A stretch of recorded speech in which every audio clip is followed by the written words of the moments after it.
Assalamualaikum warahmatullahi wabarakatuh. Perkenalkan, kami dari kelompok kecil R2 akan melakukan pemeriksaan nervus 12 craniolis.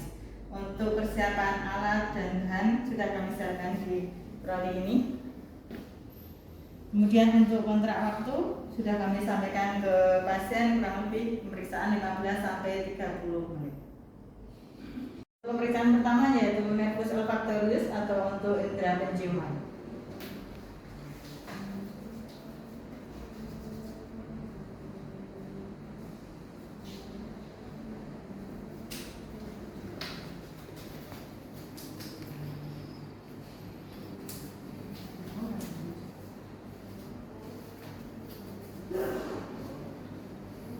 Selamat pagi Mbak, saya mau ngecek indera penciumannya dulu nih. Saat ini dalam kondisi pilek Mbak? Tidak. Maaf ya.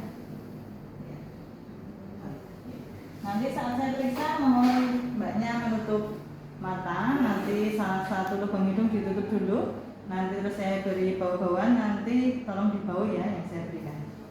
Silahkan ditutup matanya. Lubang hidungnya kiri ditutup dulu. Apa Mbak? Kopi. Ini tembakau. Ini teh. Ya, silahkan dibuka matanya dulu. Kita ganti yang lubang hidung satunya ya. Silakan Mbak. Ya.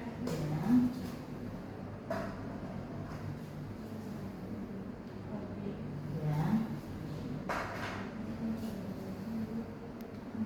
Ya. Kita dulu. Untuk pemeriksaan yang kedua yaitu nervus opticus untuk melihat visus dan lapak pandang pasien. Saya berbicara dulu namakan dari pasien, kemudian kita cek untuk lapak pandangnya. Pasien kita sampaikan untuk penebak angka yang akan kita sampaikan. Mbak, silakan ditutup salah satu matanya dulu. Silakan ditebak angka yang ada di jari saya nanti Mbak ya. 1, 5, 2. Ya, silakan pergantian matanya. 1, 2, 5. Ya. Untuk pemeriksaan lapak pandang kita sampaikan pasien untuk melihat masih bisa melihat tidak benda yang kita sampaikan. Baik, silakan ditutup lagi matanya satu. Benda yang saya pegang coba dilihat, masih terlihat tidak? Masih. Ya. Gantian sebelah mata satunya. Masih. Ya. Untuk selanjutnya, saya akan melakukan pemeriksaan nervus ketiga, 4, dan 6. Untuk nervus ketiga, kita akan melakukan pemeriksaan gerakan bola mata.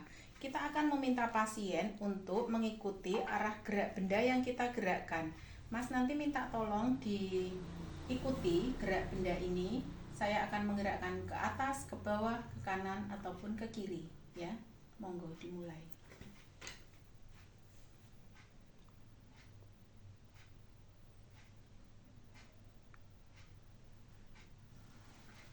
Kemudian kita akan melakukan pemeriksaan refleks pupil. Ada dua macam pemeriksaan. Yang pertama dengan direct. Direct adalah memberikan refleks langsung ke pupil. Apakah terjadi mengecil atau miosis atau tidak? Mengecil. Kemudian yang sebelah sini juga mengecil. Kemudian untuk pemeriksaan yang kedua adalah pemeriksaan indirect. Kita akan memberikan cahaya dari mata yang sebelah kiri, nanti sambil kita lihat yang sebelah kanan apakah terjadi miosis atau tidak. Sudah siap Mas? Maaf ya. Kita berikan cahaya dari yang sebelah kiri dulu, dan kita melihat yang sebelah kanan mengecil, kemudian dari sebelah sini mengecil juga. Selanjutnya kita akan melakukan pemeriksaan akomodasi mata. Kita akan mendekatkan dan menjauhkan benda. Mas nanti minta tolong ikuti gerak benda ini ya.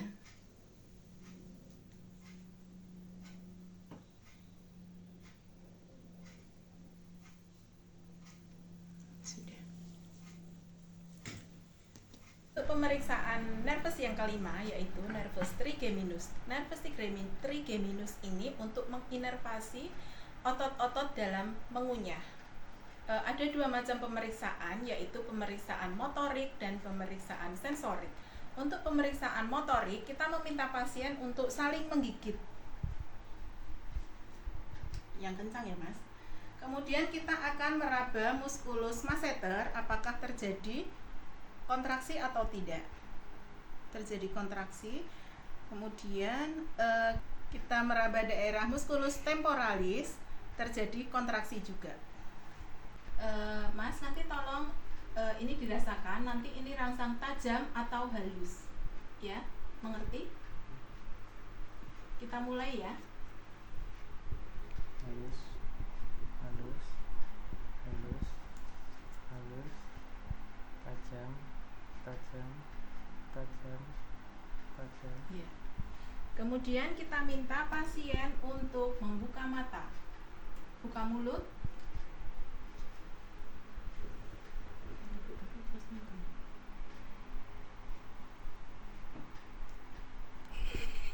Untuk normalnya, setelah kita pukul jari kita, mulut akan mengatuk atau menutup. Pasti. Pemeriksaan nervus ketujuh itu nervus facialis. Dalam pemeriksaan nervus facialis ada dua, yaitu motorik dan sensorik. Kita mulai pemeriksaan dengan motorik. Yang pertama, pasien diminta untuk memejamkan mata. Kemudian memeriksa, membuka kelopak mata. Ya, ini menunjukkan bahwasannya otot kelopak mata masih normal. Kemudian yang kedua adalah pasien diminta untuk membuka mata, kemudian mengangkat alis dan mengkerutkan dahi. Ya, ini untuk mengetahui simetris tidaknya. Kemudian yang ketiga adalah kita memperhatikan lipatan nasolabium, yaitu kemudian pasien diminta untuk mencucu, kemudian bersiul, kemudian kita memperhatikan lipatan nasolabium. Pasien diminta untuk mencucu, kemudian selanjutnya pasien diminta untuk bersiul, kemudian pipi pasien diminta untuk menggembungkan, kemudian pemeriksaan mulut. Kita lanjutkan dengan pemeriksaan nervus facialis untuk sensorik. Pada pemeriksaan ini untuk mengidentifikasi lidah untuk merasakan manis, pahit, asam, asin. Nanti Bapak kami perintahkan untuk menjulurkan lidah, kemudian kami saat tetesi 4 rasa, dan nanti tolong menunjukkan di tulisan nanti rasa apa yang dirasakan ketika saya menetes di lidah Bapak.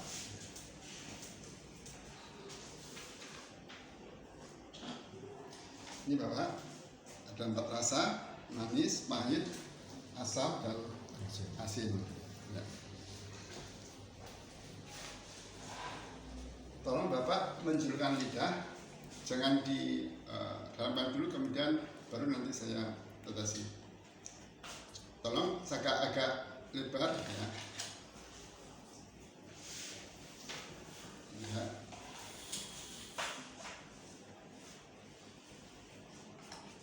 Si Bapak. Ya.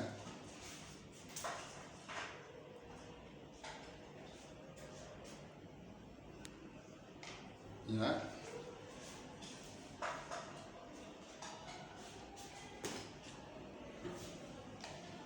Ya. Terus demikian untuk pemeriksaan sensorik nervus facialis. Kita lanjutkan dengan pemeriksaan nervus facialis untuk sensorik. Pada pemeriksaan ini untuk mengidentifikasi lidah untuk merasakan manis, pahit, asam, asin. Nanti Bapak kami perintahkan untuk menjulurkan lidah, kemudian kami saat tetesi 4 rasa, dan nanti tolong menunjukkan di tulisan nanti rasa apa yang dirasakan ketika saya menetes di lidah Bapak.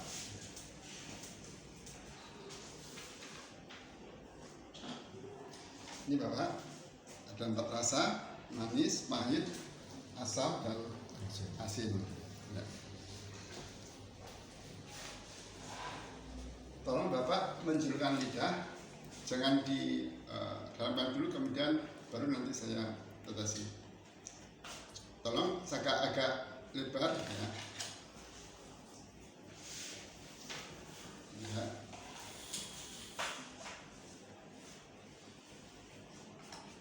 Si Bapak. Ya.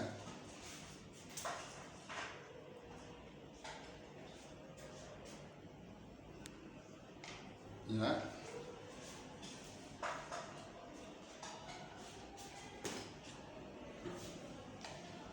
Ya. Terus demikian untuk pemeriksaan sensorik nervus facialis. Kita lanjutkan pemeriksaan nervus vestibulocochlearis, yaitu nervus ke-8. Pemeriksaan ini tujuannya untuk mengetahui pendengaran dan keseimbangan dengan menggunakan alat garpu tala.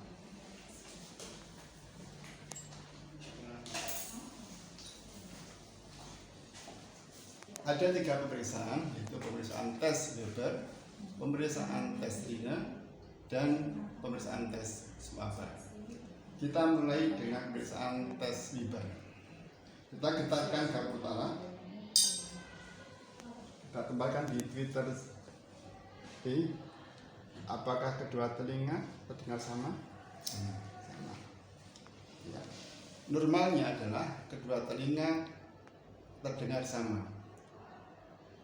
Akan tetapi bila terjadi salah satu telinga terdengar suara keras, maka itu dinamakan tuli kondusi sebelah kanan, telinga sebelah kanan, jika telinga sebelah kanan mendengar suara keras, dan kemudian tuli persepsi untuk telinga sebelah kiri. Kemudian tes yang kedua adalah tes Rina, yaitu tes untuk mengetahui penghantaran suara melalui tulang dan udara. Kita getarkan garpu tala, kita tempatkan di tulang mastoideus. Sudah berhenti Pak suaranya? Sudah. Kemudian kita tempatkan di telinga. Sudah berhenti Pak? Sudah. Kemudian beralih ke pemeriksaan. Ya. Normalnya adalah suara berhenti dari pasien maupun dari pemeriksa. Kemudian kita lanjutkan dengan pemeriksaan Schwaber, tes Schwaber, yaitu kita getarkan garpu tala, kemudian kita perdengarkan secara bergantian antara pasien dengan pemeriksa. Terdengar Pak? Dengar. Dengar. Terdengar Pak? Dengar. Terdengar Pak? Sudah. Ya. Demikian untuk pemeriksaan nervus vestibulocochlearis. Pemeriksaan untuk nervus ke-9 dan 10. Ke-9 adalah glosopharynx dan ke-10 adalah vagus. Kita nanti bisa menilainya dengan 3 cara, yaitu dengan melihat pasien menelan, melihat letak alveola, dan refleks muntahnya. Pasien diminta untuk minum, monggo Pak, silakan diminum. Kita akan lihat pada posisi jagungnya. Ya. Akan ada pergerakan yang simetris naik turun. Ya, sampun, alhamdulillah. Untuk selanjutnya kita akan melihat letak alveolar pada pasien. Pasien diminta untuk buka mulut Pak. Ya, pas simetris ada di tengah alveolanya. Ya, sudah. Terus silakan buka mulut lagi, bilang A gitu Pak. A. Iya.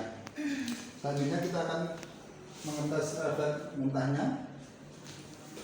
Iya. Ya. Iya. Refleks muntahnya masih bagus, berarti sarafnya masih bagus. saraf aksesoris tulang belakang. Kita akan memeriksa otot pada sternoid, cleidomastoid, dan otot trapesium. Pasien diminta untuk melihat ke sebelah kanan, ya. Kita tahan. Nah, sebelah kanan gini kita tahan. Kita lihat ada ototnya di sini, ya. Setelahnya sebelahnya, kita lihat otot sebelah sini, ya ada dan kuat. Nah, selanjutnya otot trapesium kita lihat bahu pada pasien. Ini berbentuk simetris, menandakan tidak ada kelemahan salah satunya. Terus silakan diangkat Pak bahunya, lihat, kita berikan tekanan, nah masih kuat, bisa menahan tekanan dari kita, berarti ototnya masih bagus. Yaitu nervus hypoglossus, untuk melihat kekuatan otot lidahnya. Pasien diminta untuk membuka mulut, ya. Lidah dari dalam dan simetris, tidak ada yang belok ke kanan atau ke kiri. Selanjutnya pasien diminta untuk menjulurkan lidah, ya. Kita lihat tidak ada kemiringan, lidah lurus keluar. Iya, bagus, simetris ya. Berarti tidak ada lesi kanan atau kiri. Bila mana ada lesi di sebelah kiri, nanti lidah akan belok ke kiri. Bila ada lesi di sebelah kanan, maka lidah akan belok ke sebelah kanan. Demikian untuk pemeriksaan nervus 1 sampai ke 12. Semoga bermanfaat. Terima kasih.